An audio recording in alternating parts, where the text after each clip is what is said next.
Discover 7 miraculous steps to transform your peace through divine faith and God's incredible plan. In the 3rd year of Jehoiakim, king of Judah, the land of Canaan was alive with tension and divine purpose. From the dust of this ancient land emerged a boy named Joseph, favored son of Jacob, adorned in a coat of many colors, a vivid symbol of his father's love and the promise of futures intertwined with God's grand design. Yet, among Joseph's brothers, jealousy festered like a poison, stirring within their hearts a conflict that would shape the destinies of nations. Joseph often dreamt dreams that spoke of glory and leadership, visions that blurred the lines between heaven and earth, revealing truths only God could unveil. Behold, we were binding sheaves in the field, and behold, my sheaf arose and stood upright, and your sheaves gathered around it and bowed down to my sheaf. These dreams ignited the flames of envy, for how could a favored son from a humble family dare imagine that his brothers would bow before him? The jealousy reached a boiling point one fateful day, as the brothers tended to their father's flocks. In a wicked plot of betrayal, they stripped Joseph of his ornate coat and cast him into a dark pit, leaving him to the shadows. Yet, as he sat in the cold embrace of despair, Joseph clung to the promises whispered in his dreams, the promises of God that illuminated his darkness with hope.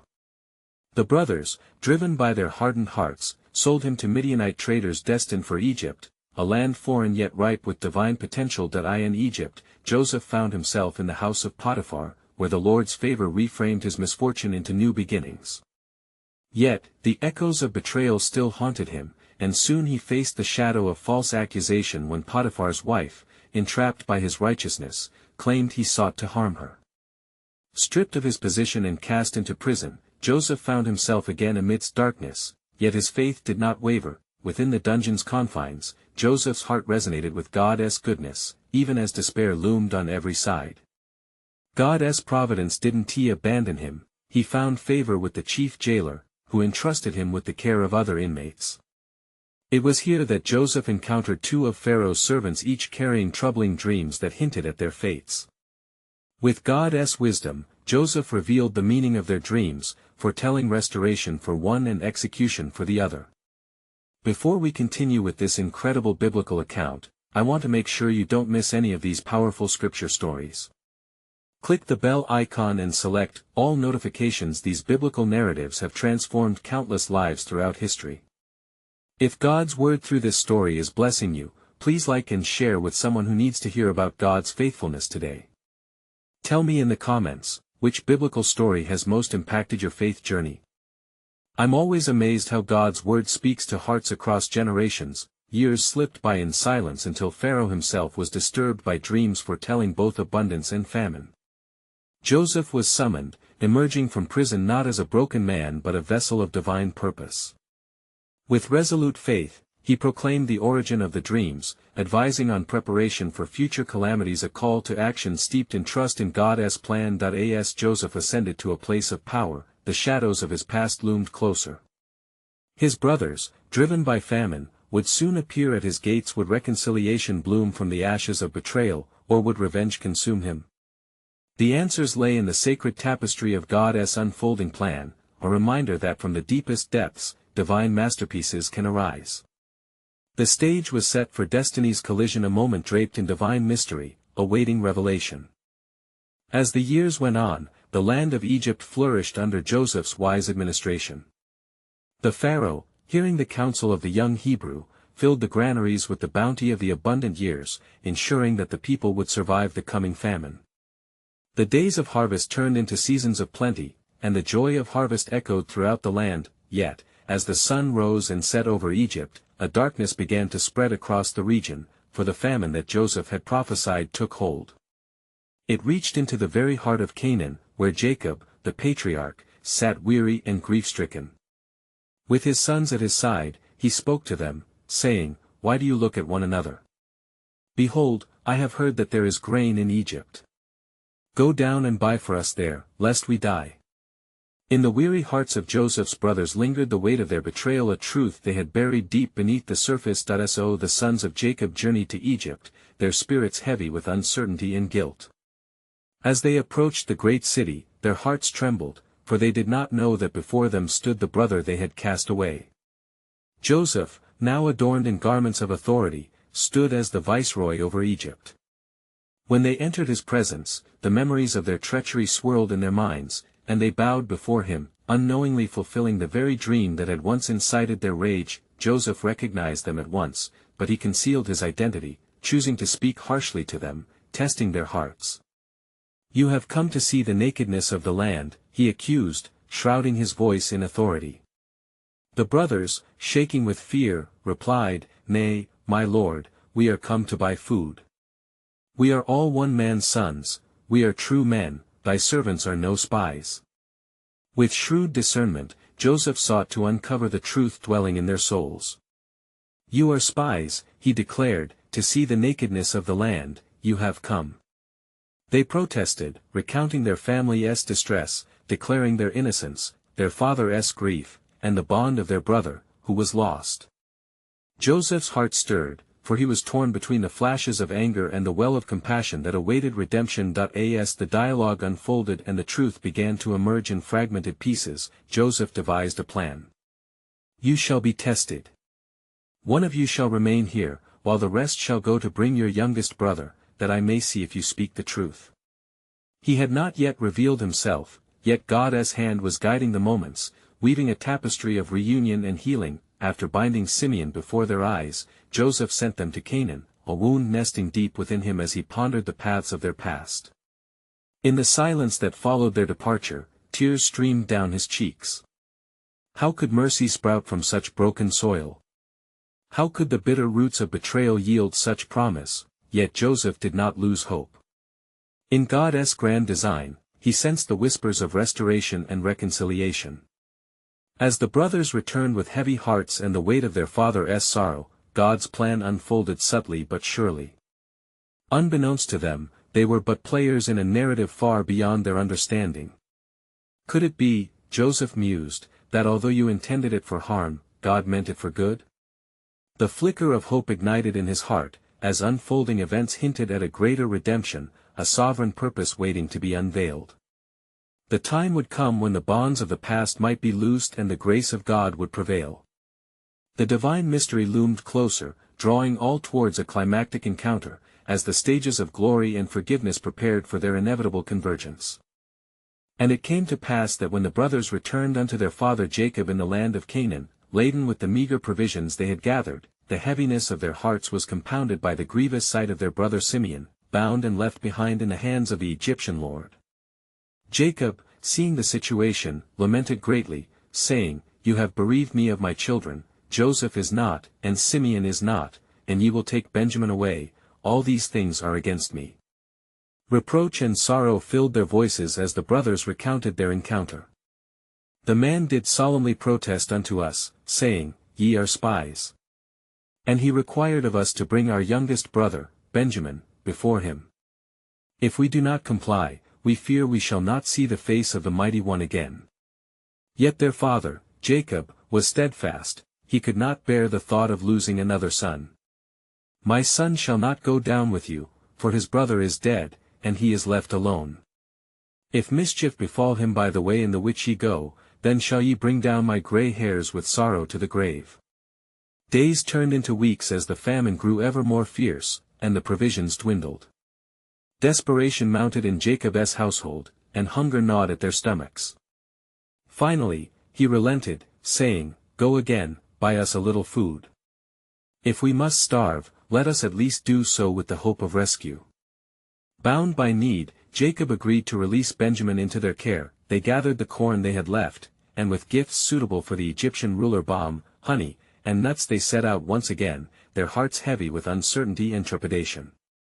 The journey back to Egypt was fraught with anxiety, as they could not shake the memories of their past deeds.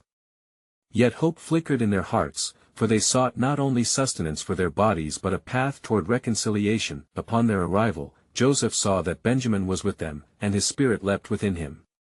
He resolutely prepared a feast for them, inviting them to his home, proclaiming in his heart, "This is the fullness of my dream." The brothers, astonished and fearful, asked one another what could be the intent of the man who had been so stern with them.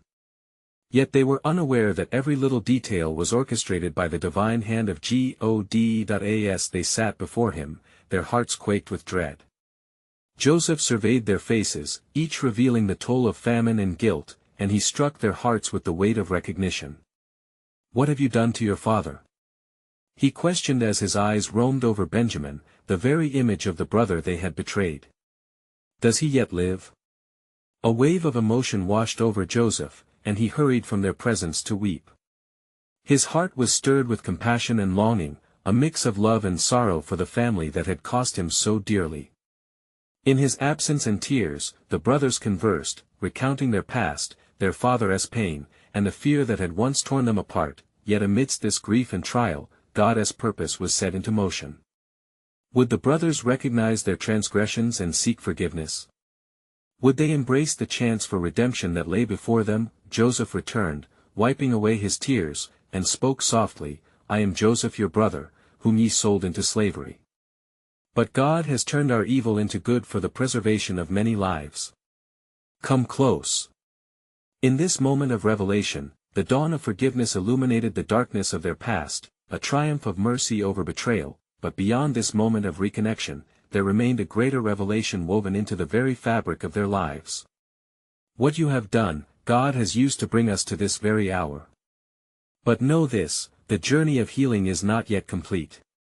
The fullness of God's plan is still unfolding.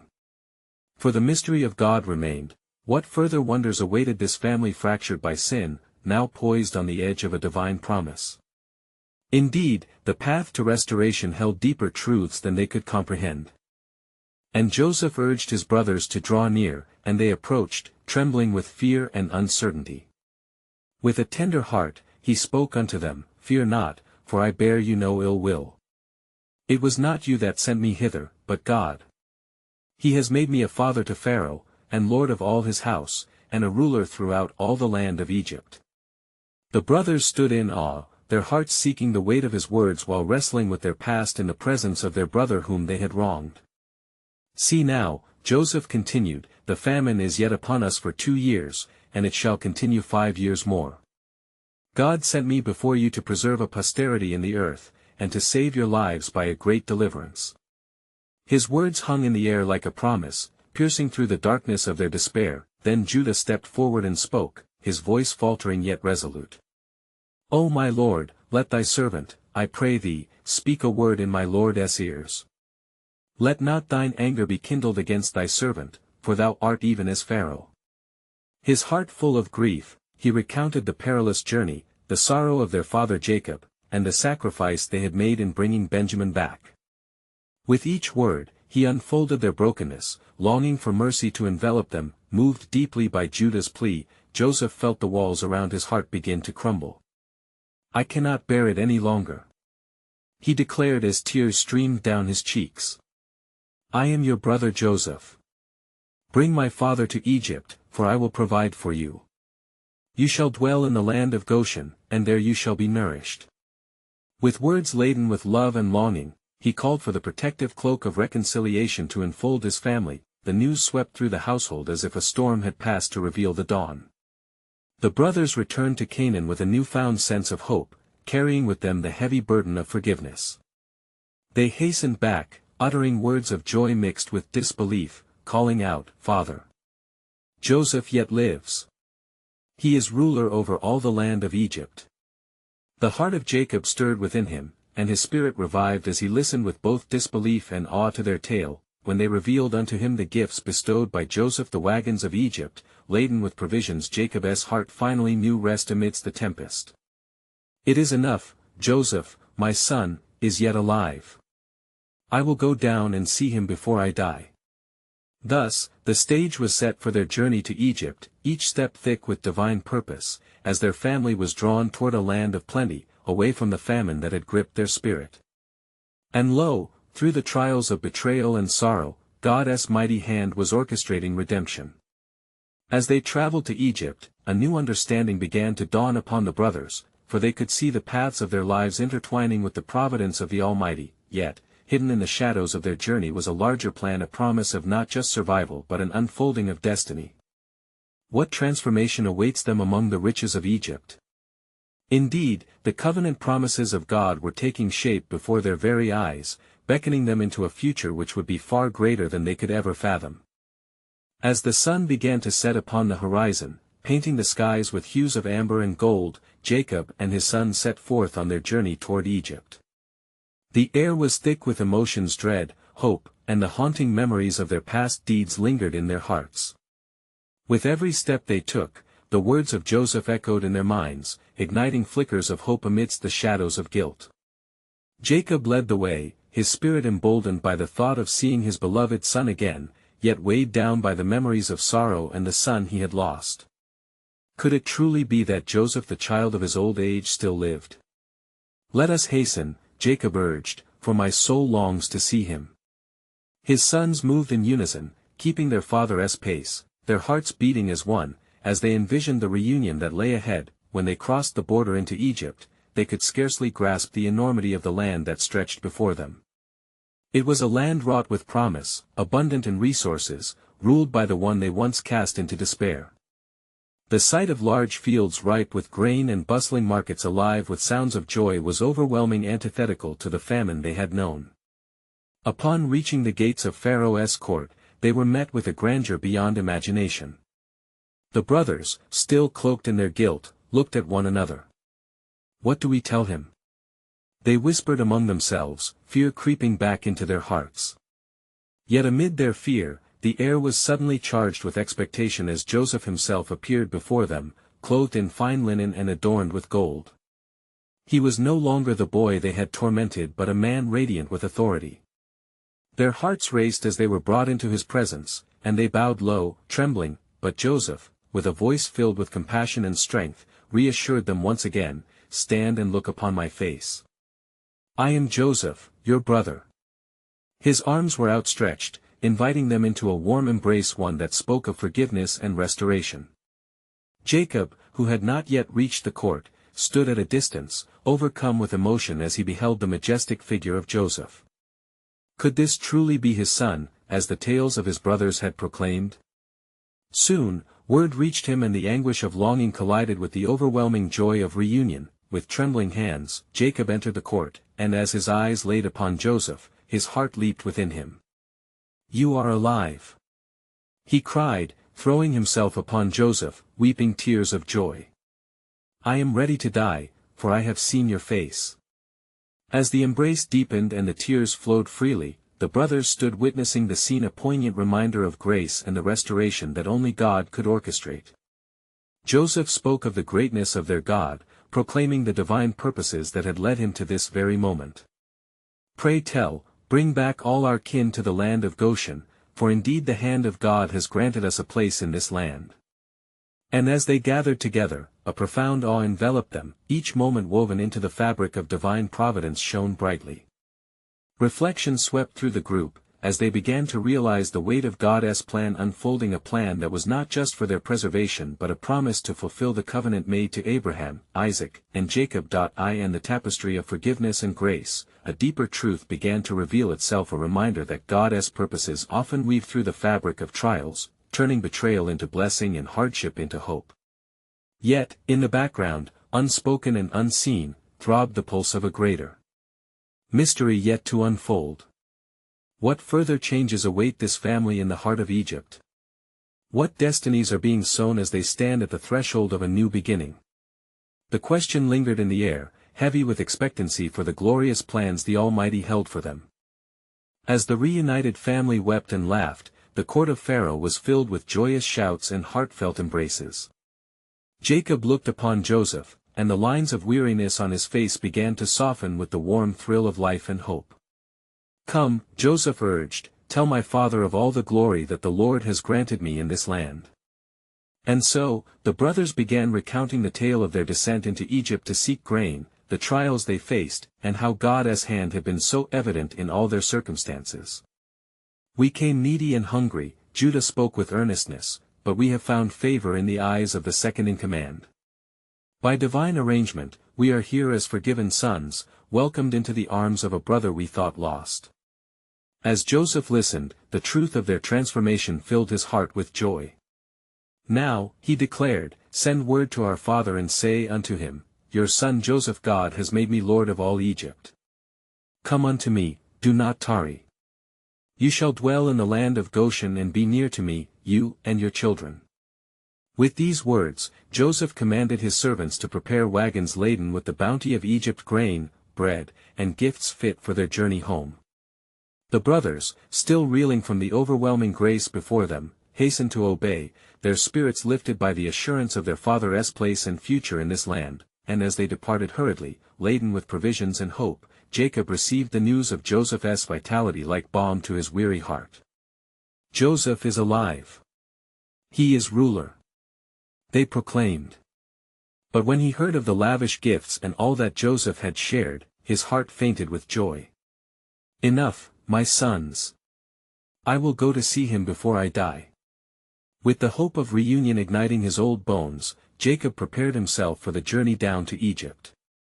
As he set foot upon the path, he paused to lift his gaze toward the heavens, whispering a prayer to the God of his fathers. "O Lord, God of Abraham and Isaac, grant me the strength to see my son once more, for it is you who have brought us to this moment, amidst the trials and burdens of our past." As they traveled, God spoke to Jacob in visions during the night. "Fear not to go down to Egypt, for I will make of you a great nation there. I will go down with you, and I will also surely bring you up again."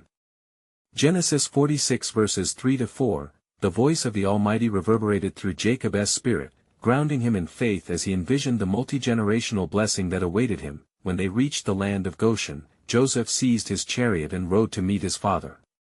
Just as he had dreamt, he witnessed the reunion unfold, a son restored to his father. "Remember the dreams I shared," he exclaimed, overtaken by emotion. "Here we stand, reconciled, as a family bound by love and the sovereign design of our God." As the extraordinary reunion drew near, unforeseen burdens loomed on the horizon: jealousy among brothers, the weight of settling in a foreign land, and trials that would test their newfound unity.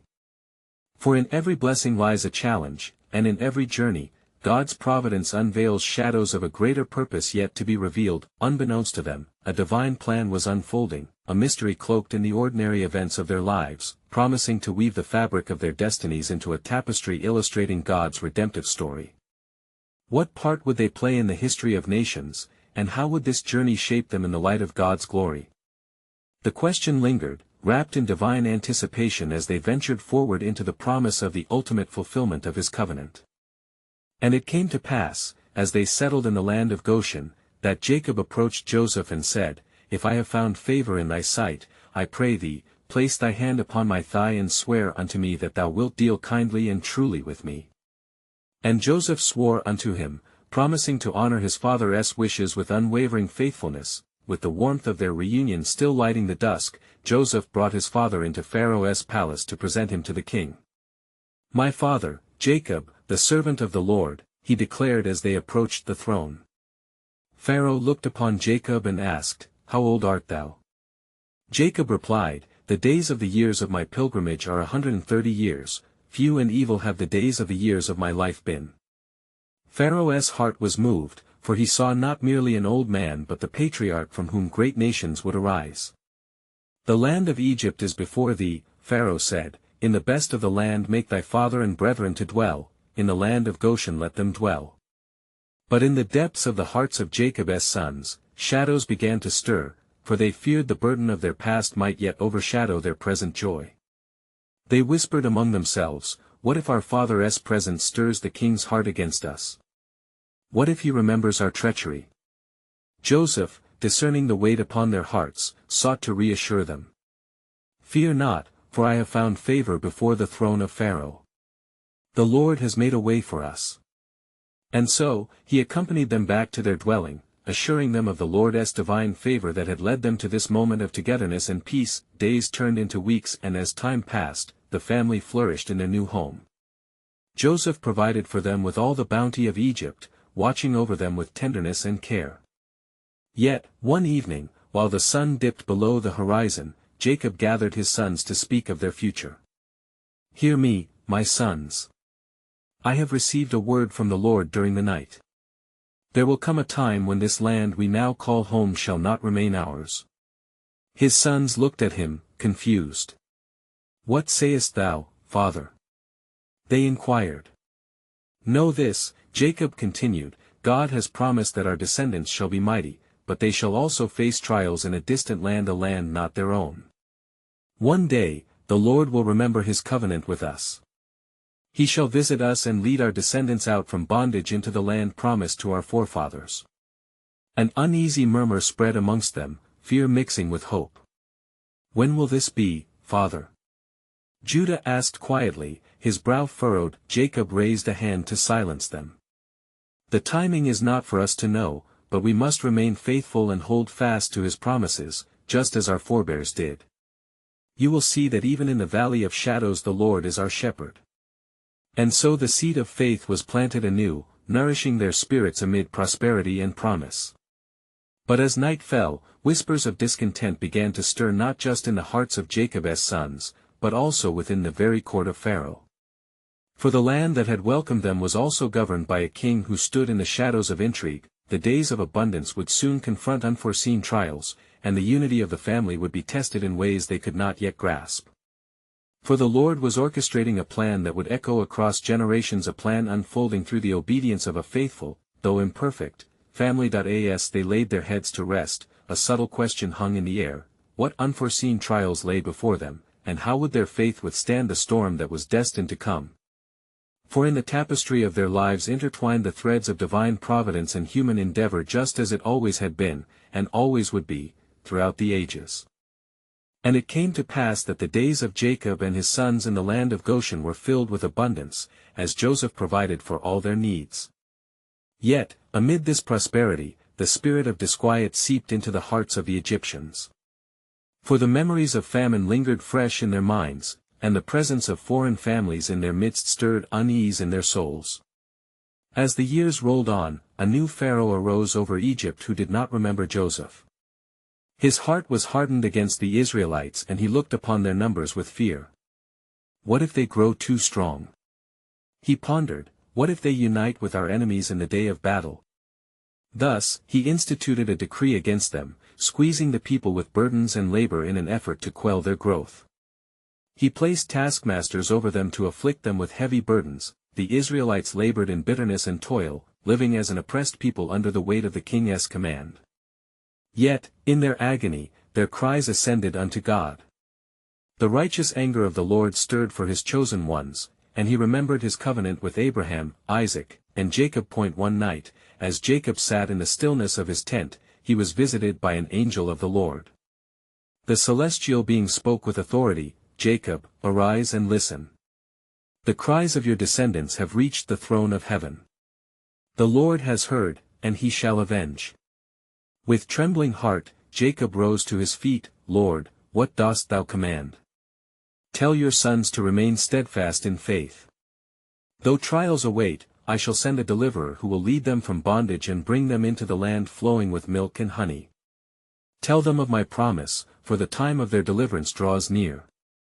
Jacob, filled with hope, gathered his family. Listen to me, sons of Israel. The Lord has spoken. He has heard our cries and remembers his promise.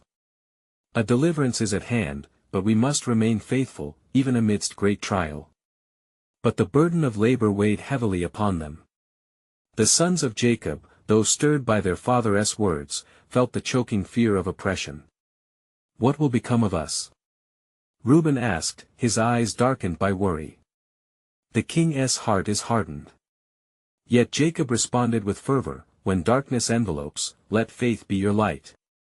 For though the path ahead may be uncertain, the hand of God is not shortened that it cannot save. We must trust in his plan. And so, with visions of freedom stirring in their hearts, the family of Jacob began to prepare. Though their hands bore the scars of toil, their spirits were rejuvenated by the promise of a coming deliverance. Each night, they gathered to pray, lifting their voices in desperation but also in determined faith, believing that the Lord would fulfill his word. As the covenant people of God, they found solace in the knowledge that they were not forgotten. The reality of their suffering brought them to a pivotal moment in their history, a time of refining in the crucible of oppression. Little did they know that an infant was about to be born who would become the very instrument through which God would enact his deliverance, a child ordained from the beginning of time to lead his people with a mighty hand. For all was erupting within the plans of the Almighty, preparing the way for his sovereign purpose, and so the question lingered in the air, echoing through the chambers of heaven and earth: would this new Pharaoh's oppression awaken a faith that could withstand the fires of adversity, and how would God's chosen people emerge from their trials into the destiny he had ordained for them? For in the depths of despair, the seeds of hope were being carefully watered, awaiting the glorious day of liberation. And it came to pass that as the labor of the Israelites grew heavier, the burdens thrust upon them became a grievous yoke. The heart of the Pharaoh did not relent; instead, it grew more hardened as his fear twisted into fury. He summoned his advisers, saying, "We must prevail against these people before they rise against us. Let us deal shrewdly with them."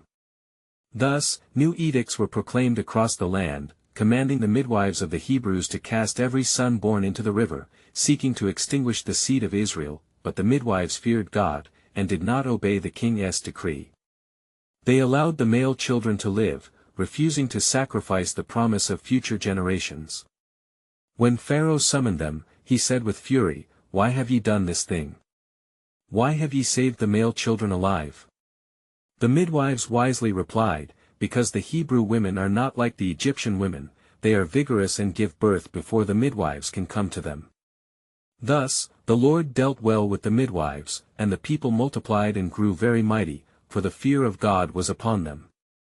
Yet the Pharaoh grew ever more desperate, and he commanded the people of Egypt, saying, "Every son that is born to the Hebrews shall ye cast into the river, and every daughter ye shall save alive." The darkness of his decree darkened the hearts of the land further still, igniting fear and hatred. During this time, in the house of Levi, a woman conceived and bore a son. When she saw that he was a goodly child, she hid him for 3 months, casting her fervent hope upon the Lord. But as the days passed, the cries of the child could no longer be silenced, and a plan was wrought in her heart. She took for him an ark of bulrushes and daubed it with slime and pitch. And when she placed the child therein, she set it among the flags by the river's brink. Her sister stood at a distance to see what would happen to him, heart racing with the uncertainty of her beloved brother's fate. In that moment, God was at work, weaving a tapestry of destiny unbeknownst to mortals. For it was not the ark, but the faith of the mother, that would become the wellspring of deliverance. And behold, the daughter of Pharaoh came down to wash herself at the river, and her maidens walked along the river's side.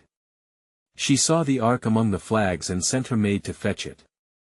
When she opened it, she beheld the child, and, behold, the babe wept. Her heart was moved with compassion, and she said, "This is one of the Hebrews' children." In that fragile moment, a divine revelation ignited a new path.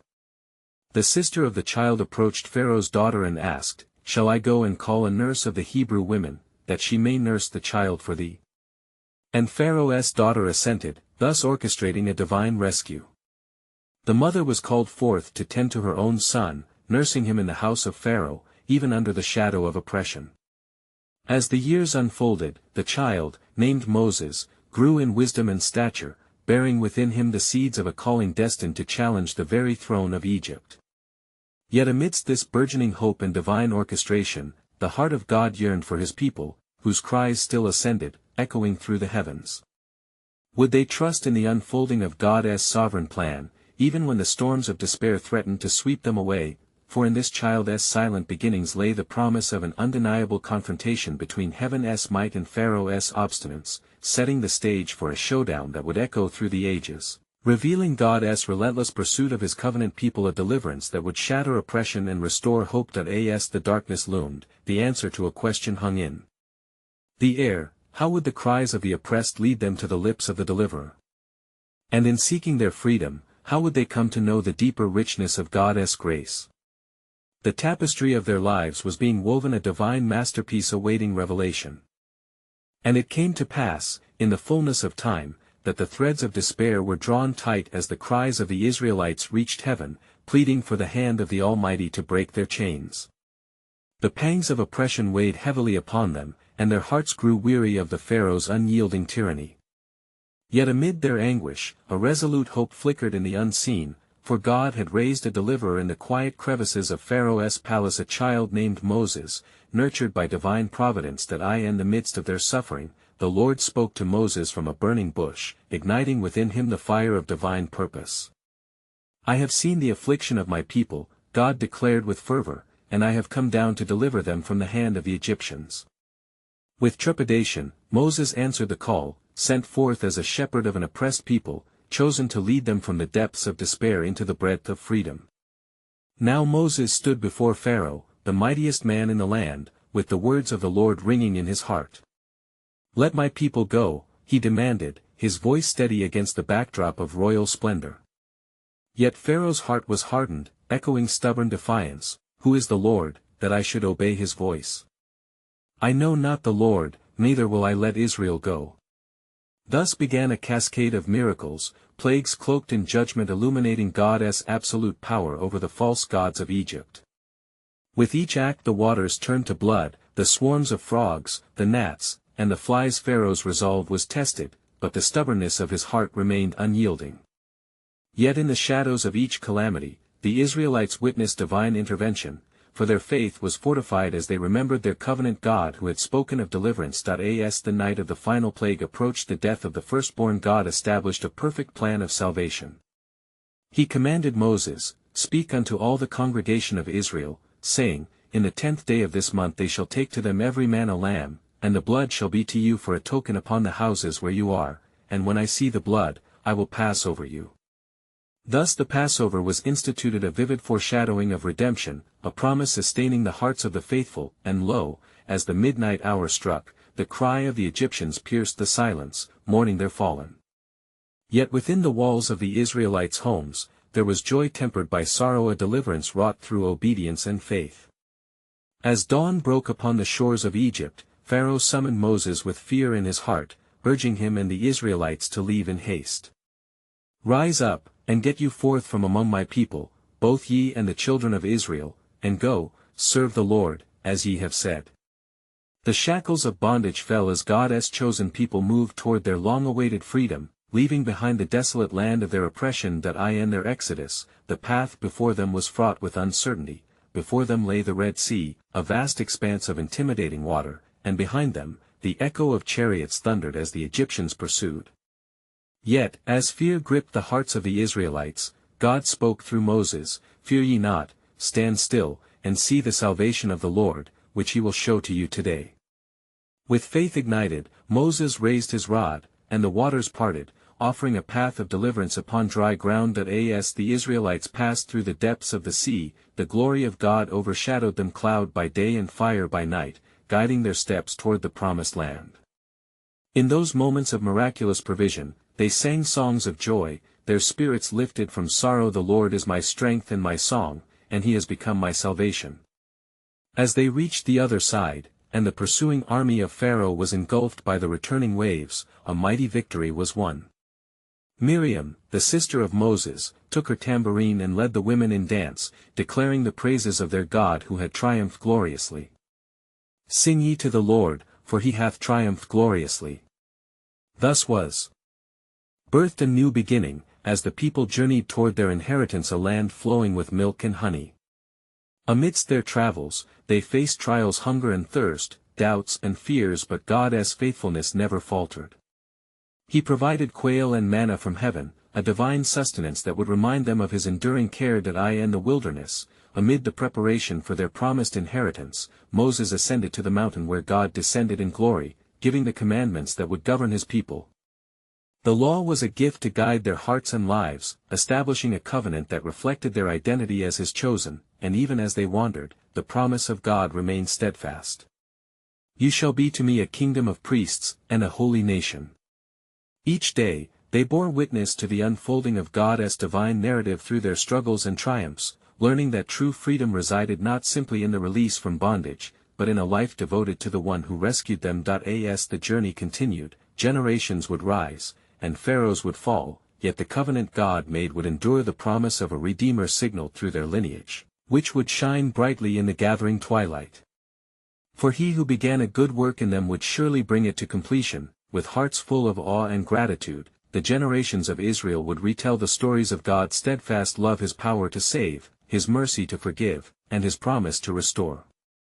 They learned that even in the darkest hours, hope would flourish, blooming within the cracks of despair, revealing the beauty of grace persevering through trials. Thus, the narrative of their redemption echoes through the ages, a testament to the unyielding love of God, who chose to dwell among his people, shaping a people for his own heart, a testament that still speaks to generations, calling them to faith, courage, and trust in the promises of the Almighty. Now, dear viewer, as we reflect upon this powerful journey of faith, let us urge you to embrace God's message of deliverance in your own life.